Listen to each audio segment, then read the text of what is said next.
Bismillahirrahmanirrahim. Assalamualaikum warahmatullahi wabarakatuh. Kita mulai lagi perkuliahan teknik pembuktian kenyataan ya.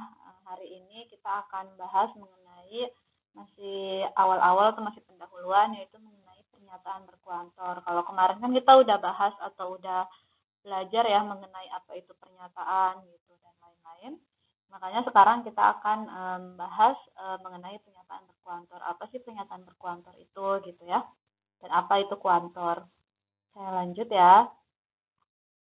Oke, kita mulai ya dari definisi dulu, dari pengertiannya apa itu kalimat berkuantor atau pernyataan berkuantor. Jadi kalimat atau pernyataan berkuantor adalah kalimat yang memiliki suatu istilah gitu. Kuantor sendiri definisinya itu adalah istilah atau suatu simbol yang menyatakan berapa banyak anggota gitu. Jadi makanya kalimat berkuantor atau pernyataan berkuantor adalah pernyataan yang memiliki suatu istilah yakni untuk menjelaskan berapa banyak anggota yang ada dalam suatu kalimat atau dalam suatu sistem, sehingga kita kalau misalkan untuk menyatakan istilah untuk menyatakan berapa banyak sih anggota dalam satu sistem gitu kan, pasti kita akan menjawab itu untuk seluruh anggota atau ada beberapa aja gitu kan. Jadi kita tidak menyebutkan secara spesifik, tapi sebenarnya ada dua gitu kalau kita ingin mengetahui berapa banyak anggota dalam suatu sistem, apakah itu seluruhnya ataukah itu hanya sebagian gitu. Oleh karena itu jenis-jenis kalimat berkuantor sendiri hanya ada dua, yaitu kalimat universal atau kuantor universal dengan kuantor eksistensial. Nah, kalau kuantor universal itu berarti dia menunjukkan bahwa untuk seluruh anggota yang ada dalam sistem tersebut. Nah, kalau eksistensial berarti ada beberapa, gitu ya. Jadi dapat dipahami kalau misalkan kuantor itu adalah sebuah istilah untuk menyatakan berapa banyak anggota, gitu. Jadi karena suatu istilah yang tidak spesifik, makanya hanya bisa dikatakan kan apakah itu semua anggota atau ada beberapa anggota saja, gitu. Nah, kalau semua anggota namanya berarti dia kalimat berkuantor universal. Tapi kalau hanya beberapa anggota itu berarti artinya dia kuantor eksistensial atau khusus gitu ya. Jadi untuk membedakannya seperti itu. Kalau kalau kalian ingat-ingat lagi waktu dulu kan suka ada misalkan kalimat untuk setiap gitu. Kalau untuk setiap berarti kan seluruh anggota itu berarti dia kalimat tersebut merupakan kalimat berkuantor universal gitu. Tapi kalau misalkan ada beberapa gitu, itu berarti dia kalimat berkuantor eksistensial seperti itu. Saya lanjut, mungkin nanti dicontoh biar lebih jelasnya. Oke, yang pertama akan kita bahas yaitu adalah kuantor semesta atau kuantor universal ya. Jadi kuantor semesta atau kuantor universal itu menyatakan bahwa seluruh atau semua anggota gitu. Nah, biasanya kalau kuantor universal itu bentuk umumnya seperti ini ya. Jadi ada untuk setiap atau untuk semua. Misalkan untuk setiap X di dalam suatu himpunan semesta, maka PX adalah benar gitu. Nah, biasanya pernyataan secara umum untuk kuantor universal ini lebih sering menggunakan untuk setiap atau semua gitu kan ya. Jadi kalau misalkan nanti kalian ada suatu pernyataan dengan dia di depannya itu untuk setiap atau semua, berarti dia namanya kalimat berkuantor universal seperti itu ya. Nah, biasanya juga pakai simbol kan, bukan hanya tulisan gitu. Kalau kalian ada pernyataan itu biasanya suka ada simbol. Nah, simbol untuk kuantor universal atau kuantor semesta ini yaitu uh, sering dikenal dengan A kebalik gitu ya. Untuk setiap itu A kebalik. Kenapa? Karena sebenarnya dia dari for all gitu atau untuk setiap gitu. Jadi kalau kuantor universal itu simbolnya itu A kebalik gitu. Nah, selanjutnya seperti yang tadi dibahas di slide sebelumnya ya, misalkan PX itu adalah suatu kalimat berkuantor universal atau berkuantor semesta, tapi PX di sini kan masih kalimat terbuka ya, karena kita belum tahu nilai kebenarannya benar atau salah gitu. Misalkan PX-nya itu adalah sebuah kalimat terbuka yang berkuantor universal atau berkuantor semesta. Nah, jadi kayak misalkan yang pertama, kuantor semesta bernilai benar jika seluruh anggota bernilai benar gitu. Jadi si PX ini misalkan dia itu pernyataan berkuantor universal. Nah, kalian akan membuktikan apakah PX itu bernilai benar gitu. misalkan. Nah, kalau kalian mau membuktikan dia bernilai benar karena dia berkuantor universal, berarti kan harus berlaku untuk seluruh anggota gitu ya. Nanti mungkin saya jelaskan lagi di contohnya akan lebih mudah. Tapi intinya kalau misalkan dia berkuantor universal, karena kuantor universal kan untuk setiap anggota. Jadi kalian harus buktikan untuk setiap anggotanya itu berlaku gitu. Jadi dia akan bernilai benar kalau untuk setiap anggotanya itu berlaku. Nah, PX itu akan bernilai salah atau akan bernilai apa ya, sebaliknya, itu kalau misalkan ada salah satu anggota saja yang bernilai salah gitu ya. Jadi bisa dipahami kalau misalkan dia itu bernilai benar, berarti seluruh anggotanya harus bernilai benar. Tapi untuk membuktikan salah, kalian tidak harus membuktikan bahwa semuanya salah. Tapi cukup hanya misalkan ada salah satu aja counter example dia tidak memenuhi, berarti kan semuanya itu tidak jadi ya gitu. Maksudnya tidak apa namanya tidak memenuhi gitu. Jadi makanya kalau untuk pembuktian untuk kalimat berkuantor semesta itu, kalau misalkan dia membuktikan benar berarti kalian harus buktikan seluruhnya. Tapi kalau misalkan dia untuk membuktikan salah, kalian cukup mengambil counter example yang salah gitu. Jadi kalau misalkan udah menunjukkan satu tidak memenuhi nih, berarti kan memang tidak semua di di himpunan tersebut berlaku benar kayak gitu. Nanti akan lebih mudah kalau kita lihat contohnya ya selanjutnya. Nah, di sini kita bisa lihat contohnya gitu. Misalkan yang pertama, eh, jadi kalau misalkan kuantor semesta itu tidak mesti pakai untuk setiap ya, bisa juga pakai yang seperti contoh yang pertama ini. Misalkan X di mana X-nya itu elemen bilangan positif. Itu juga kan berarti dia artinya yang ini itu sebenarnya bisa juga ditulis untuk setiap. Ini kan X di mana X elemen positif itu bisa kalian tulis untuk setiap X elemen positif gitu ya. Jadi kalian jangan bingung dengan simbol gitu. Kalau kayak misalkan di yang ketiga nih, misalkan untuk setiap X adalah bilangan real gitu. Atau misalkan kalau kayak gini juga ini termasuknya kuantor semesta. Kenapa? Karena kan berarti untuk setiap X, di mana X-nya elemen bilangan positif gitu ya. Ini kan dibacanya seperti itu. Nah, untuk setiap X bilangan positif, X lebih besar dari 0. Merupakan pernyataan benar atau tidak gitu kan. Ternyata dia merupakan pernyataan benar. Kenapa? Karena untuk setiap X elemen positif pasti X-nya lebih besar dari 0. Berarti dia kan berlaku untuk semuanya nih. Misalkan P ini nih kita tulis gitu anggota himpunannya apa aja. Nah, ini kan X-nya tuh ada 1, 2, 3, 4, 5 dan seterusnya kan gitu. Bilangan positif kan ini ya. Nah, semua bilangannya kan pasti lebih besar dari 0 ya. Karena semuanya memenuhi, maka dia bernilai benar. Seperti yang tadi saya jelaskan di sebelumnya kan, slide sebelumnya. Kalau misalkan untuk membuktikan benar, berarti kalian harus membuktikan bahwa memang seluruh anggotanya itu bernilai benar seperti itu. Seperti yang di contoh yang nomor 1 gitu. Nah, kemudian kita misalkan ada pernyataan lagi nih, A-nya seperti ini, 1, 2, 3, 4, dan X elemen A, maka X kuadrat lebih besar dari 0, benar atau tidak, gitu. Nah, ini kan bernilai benar. Kenapa? Karena memang untuk setiap X elemen A itu berlaku X kuadrat lebih besar dari 0, gitu ya. Jadi bisa dipahami ya, maksudnya kalau kalau untuk setiap tuh berarti kalian harus benar-benar semua anggotanya itu dicoba gitu. Misalkan kayak ini, semua anggotanya ya kalian coba gitu. Apakah X kuadratnya itu lebih besar dari 0 atau tidak gitu ya. Dan ternyata memang lebih besar dari 0. Bisa dilihat di sini kan, di sini positif semua, 1, 2, 3, 4, pasti kuadratnya pun positif gitu. Bahkan negatif pun kuadratnya positif ya gitu. Jadi bisa jadi misalkan untuk setiap X elemen bilangan real di sini, X kuadrat lebih besar dari 0, itu juga benar. Nah, kemudian misalkan contoh yang ketiga nih, untuk setiap X adalah bilangan real, maka X kuadrat sama dengan X. Kira-kira benar atau enggak? X kuadrat sama dengan X. Untuk semua bilangan real gitu ya. Jadi kalian kalau misalkan untuk membuktikan ini, kalian ambil saja counter example-nya. Karena kan dia salah ya.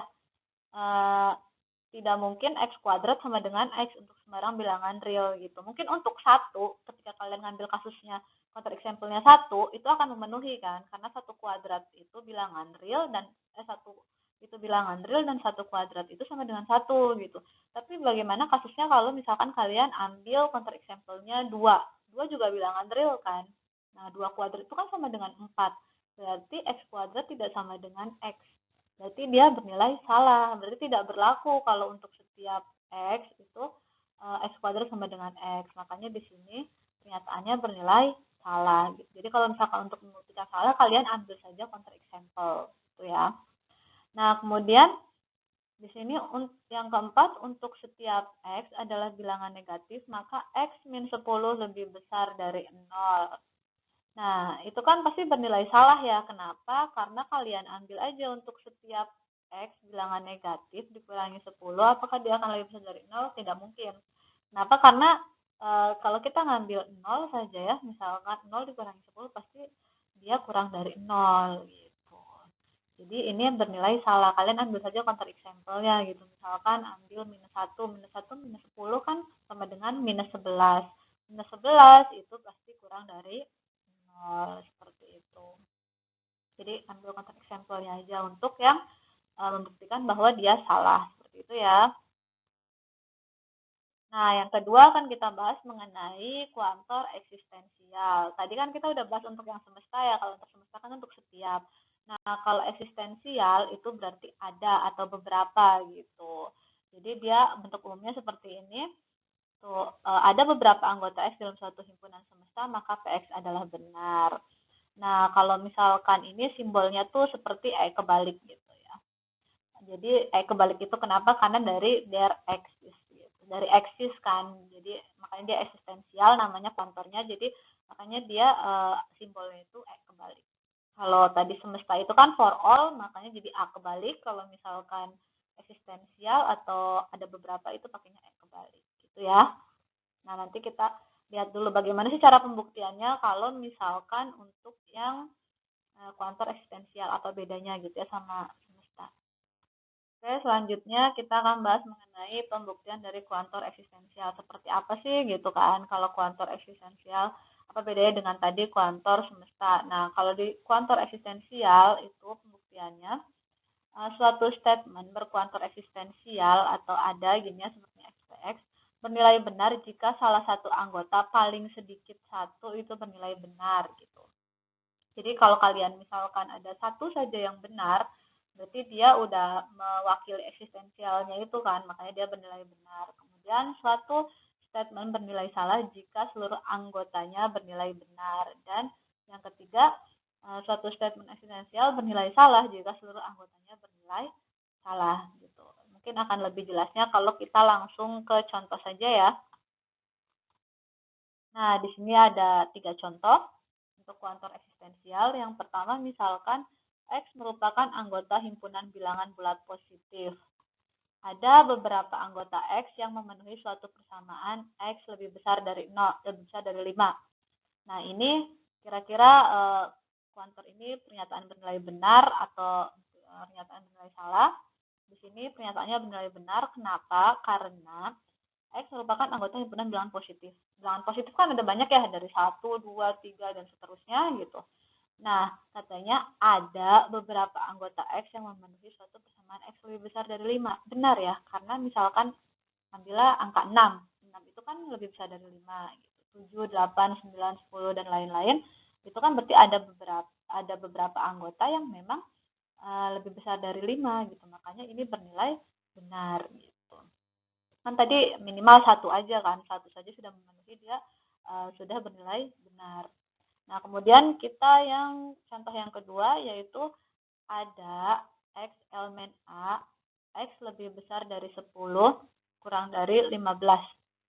Dengan A-nya katanya merupakan suatu himpunan bilangan bulat positif. Nah, ini kira-kira pernyataan benar atau pernyataan salah? Katanya di sini dia pernyataan benar. Kenapa? Karena memang ada X elemen A, A-nya kan tadi bilangan bulat positif ya, ketika X ditambah 10 itu dia kurang dari 15. Kita ambil misalkan contohnya di sini X-nya itu 1, 2, 3, 4 yang kurang dari 5. Kalau X-nya kurang dari 5, bilangan positif yang kurang dari 5, pastikan ketika X ditambah 10, maka dia kurang dari 15. Makanya pernyataan ini bernilai benar gitu. Nah, kemudian yang ketiga, contohnya misalkan ada A, A-nya itu kan 1, 2, 3, 4, sampai 6, katanya bilangan positif, sampai 6, yang membuat suatu kalimat berkuantor ada X elemen A, X plus 3 lebih besar dari 2. Itu dengan X yaitu elemen himpunan A kan tadi. Kira-kira bernilai benar atau bernilai salah. Nah, kalau yang ketiga ini dia itu ternyata bernilai salah. Kenapa? Aneh kan? Padahal di sini kan benar ya, misalkan nih katanya ada misalkan kita masukkan 1, 2, 3 sampai 6 ke sini, pasti kan dia lebih besar dari 2 ya. Iya tidak? Kenapa kalimat ini menarik, kenapa kalimat ini menjadi salah? Padahal dia itu A-nya ini memenuhi untuk lebih besar dari 2. Yang bikin salah malah kalimat kuantor eksistensialnya tadi gitu. Yang bikin salah itu ketika dia bilang ada X elemen A sehingga X lebih besar, X plus 3 lebih besar dari 2. Ini yang bikin salah gitu. Kenapa? Karena memang untuk setiap A itu berlaku pasti X plus 3 itu lebih besar dari 2. Jadi bukan ada, tapi untuk seluruh A gitu. Jadi makanya karena dia pakainya ada, padahal itu berlakunya untuk semuanya, makanya dia jadinya bernilai salah gitu. Jadi bukan beberapa anggota, tapi harusnya dia pakai kuantornya, salah pakai kuantor gitu ya. Harusnya pakai kuantornya kuantor universal gitu. Jadi tidak selalu misalkan dia bilang ada X elemen A sehingga X plus 3 lebih besar dari 2. Nah, padahal kan bukan ada tapi emang semuanya gitu berlaku gitu. Nah, itu juga kuantornya pernyataannya bisa bernilai salah gitu. Jadi makanya kenapa ini juga pernyataan berkuantor ini masuk di logika matematika gitu. Jadi walaupun kalian nemukan satu, ternyata satu memang dia memenuhi. Tapi kalau semuanya memenuhi, itu namanya bukan kuantor eksistensial gitu. Makanya dia bernilai salah gitu ya kalau pakai kuantor eksistensial. Harus pakainya untuk setiap gitu. Jadi kalian bukan hanya ngecek satu ya gitu, tapi kalian juga harus peduli pada semestanya juga gitu. Di sini kan kalau kalian ambil satu misalkan, contoh kalian ambil angka 2 di sini kan, salah satu anggota dari A masukin ke sini kan memang dia pasti lebih besar dari 2 gitu. Tapi kan bukan hanya itu yang ditinjau, tapi kalian bisa lihat juga bahwa A-nya itu atau untuk setiap A itu berlaku juga. Jadi harus hati-hati juga ya, ini yang mau saya tekankan kalau misalkan untuk untuk membuktikan kuantor eksistensial itu bukan hanya kalian ambil satu counter example, oh iya beneran ada yang dia lebih besar dari 2. Tapi kalau ketika memang berlaku untuk semuanya ternyata jadi pernyataannya bernilai salah gitu. Jadi harus dicek dua-duanya gitu. Pertama kalian counter example ambil satu, ternyata dia bernilai benar. Terus kalau kalian ambil lagi salah satu random lagi bernilai benar, jangan-jangan ini harusnya kuantor universal nih gitu. Harus kalian curiga juga gitu. Jadi kalau misalkan untuk seperti yang kasus 3 ini kan gitu. Jadi makanya amannya kalau untuk kuantor eksistensial mungkin kalian ambil satu counter example ketika dia bernilai benar, terus kalian ambil satu counter example lagi bernilai salah, wah berarti emang iya hanya ada gitu, tapi tidak berlaku untuk semuanya gitu ya. Jadi dicek secara keseluruhan gitu. Bisa dipahami kira-kira. Saya lanjut. Nah, selanjutnya saya akan bahas mengenai negasi dari kalimat berkuantor gitu ya. Tadi kan kalimat berkuantor ada dua, ada universal, ada eksistensial. Nah, ini negasinya. Nah, perhatikan kalimat semua penumpang dalam bis yang bertabrakan selamat. Gitu. Nah, ternyata dia akan bernilai salah tadi kan ya jika ada penumpang yang meninggal. Berarti kan kalau kayak gitu negasinya dari semua, kayak misalnya tadi semua penumpang itu selamat. Dia akan salah kalau misalkan ternyata ada penumpang yang meninggal. Berarti dari situ bisa kita dapat simpulkan kalau misalkan negasi dari semua itu berarti kan ada gitu. Nah, kalau misalkan kita balik lagi ada penumpang yang meninggal dalam kecelakaan, ternyata semuanya selamat. Berarti itu kan negasinya ya atau ingkarannya gitu. Jadi makanya ingkaran dari ada itu adalah untuk setiap atau semua gitu. Makanya di sini bisa dilihat di sini simbolnya gitu, negasi dari untuk setiap itu berarti ada. Kalau negasi dari ada itu berarti untuk setiap gitu ya. Akan lebih jelas kalau kita lihat contohnya. Nah, misalkan contohnya nih, contoh ingkaran berkuantor atau kalimat ingkaran dari kalimat berkuantor. Misalkan di sini ada pernyataan semua sapi bernafas dengan paru-paru. Berarti kan kalau semua sapi kan simbolnya kan itu ya kuantornya untuk setiap P gitu. Nah, ingkarannya kan tadi negasi dari untuk setiap itu ada negasi P gitu ya. Nah, maka ingkarannya itu bisa dibaca, mungkin kalau kalian ada yang bingung gitu kan, kadang ada yang kayak yang kemarin, yang soal kemarin ada yang bilang, Bu, gimana kalau misalkan tidaknya ada di depan, Bu, atau tidaknya adanya di dalam kalimat gitu. Nah, ternyata ini bisa beberapa gitu ingkaran dari kalimat yang di atas ini gitu. Jadi beberapa bentuk gitu, bukan hanya satu. Misalkan gini, tidak semua sapi bernafas dengan paru-paru, itu benar ingkarannya kan. Kemudian bukan semua sapi bernafas dengan paru-paru, itu juga bisa. Ada sapi bernafas tidak dengan paru-paru, itu juga merupakan kalimat ingkaran kan ya. Kemudian terdapat sapi bernafas tidak dengan paru-paru. Jadi semua ini memang kalimat ingkarannya gitu ya. Jadi kalian jangan bingung gitu kalau misalkan nanti tidak atau bukan atau ada beberapa tapi dia dibolak-balik gitu pernyataannya. Nah, kemudian contoh lagi yang kedua misalkan dari tadi kan ini kuantor universal ya tadi ya, contoh kalimat kuantor universal. Nah, yang kedua ini contoh kalimat dari kuantor eksistensial. Misalkan beberapa siswa SMA rajin belajar. Berarti kan ini kan simbolnya kan seperti ini ya, ada P. P-nya itu tadi siswa SMA rajin belajar. Nah, ingkarannya itu dari kuantor eksistensial katanya untuk setiap. Makanya di sini ada beberapa pilihan pernyataannya. Yang pertama, tidak ada siswa SMA rajin belajar. Berarti kan semuanya tuh tidak rajin belajar gitu ya. Atau semua siswa tidak rajin belajar. Nah, ini bisa juga pakai ini. Kemudian, setiap siswa SMA tidak rajin belajar. Itu juga bisa. Atau seluruh siswa SMA tidak rajin belajar gitu ya. Jadi semua ini bisa menjadi lingkarannya. Atau secara simbol seperti ya. Untuk setiap, terus negasi P. Gitu. Jadi kalian jangan bingung dengan dengan pernyataan kalau tidaknya dibolak-balik atau semuanya dibolak-balik, ada pakai setiap, ada pakai semua dan lain-lain, itu sebenarnya sama gitu. Oke, mungkin sekian untuk materi mengenai pernyataan berkuantor. Selanjutnya kalian latihan, silahkan dikerjakan. Ada 4 soal. Yang pertama ini, yang kedua ini silahkan dikerjakan. Soalnya mudah. Jadi deadline-nya malam ini jam 23.59. Ya, soal yang ketiga ini dan soal yang keempat ini ya. Saya nggak akan share PPT-nya, jadi silahkan kalian perhatikan soalnya di screenshot saja. Tapi nomor 6 dan nomor 7 ini nggak usah dikerjakan ya. Jadi yang soal terakhir ini cukup sampai nomor 5. Dikerjakan di kertas HPS atau di kertas folio bebas gitu ya, seperti biasa dipoto. Deadline-nya karena ini mudah, jadi sampai jam 23.59. Oke, setelah nonton video ini nanti kalian sebelum mengerjakan latihan silakan memberi statement dulu di LMS.